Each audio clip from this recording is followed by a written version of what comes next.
Let's talk more about all this with Kathryn Rooney Vera. She's chief market strategist and head of research at Baltic Capital Markets and an expert in all things Latin America. A lot of comparisons are obviously being made to what happened in Brasilia, to what happened here 2 years ago on January 6th. Kathryn, what is your take? Yeah, there's some similarities, but there are some significant differences. A lot of the buildings that were attacked, remember that Bolsonaro was not even in the country, and Lula has already de facto won.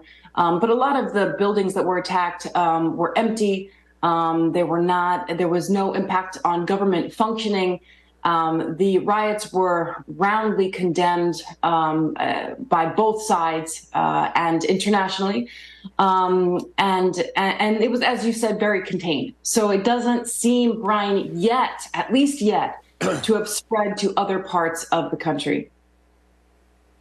Okay, and that's really good perspective because, to your point, the election was months ago, kind of like ours, but Lula's basically already in, and no justifying ever any kind of violent people are allowed to protest, but not certainly violently in attacking government buildings, even if they are empty.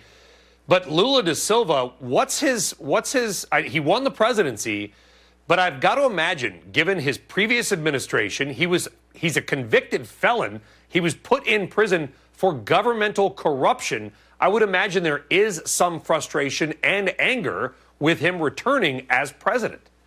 Absolutely. And this is a culmination of months of protests, Brian. As you said, these are people that have been protesting outside government offices for months.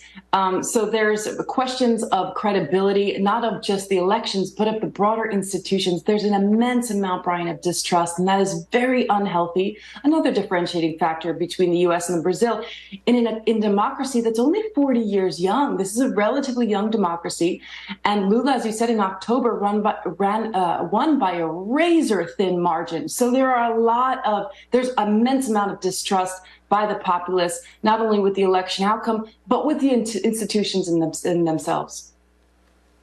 You know, and Brazil is the biggest country in Latin America. It's become an incredibly important trading partner with China. It's heavily natural resourced and commodities based. But you've probably heard, and I mean this, I don't mean this insultingly to anybody, the sort of the Wall Street sort of line on Brazil, which is Brazil's the country of the future, always has been, always will be. And if you look at the EWZ, which is the ETF that mirrors the market, if we guys bring up a 5 or 10 year chart, this was $89 14 years ago. It's now 28 and change.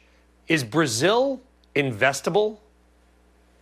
Oh, sure. It's certainly investable. And in fact, I would say if this remains contained and doesn't produce any form of, something similar to a truckers' strike, and it doesn't hit Sao Paulo, which is a third of the economy, certainly I think the wealth of resources that Brazil has in soy and wheat and in oil, and being the main trade partner, or China being its main trade partner, given that China is reopening now and the demand that's going to surge from there, I think Brazil is nicely poised, in fact. So yes, there are concerns about the credibility of the Supreme Court. Remember, of the 11 justices, former President Lula da Silva, who did serve time in jail, put the vast majority of them. There are serious concerns here, but I think the yield is so attractive that a lot of emerging market investors, and in fact international ones, will give Brazil a good look.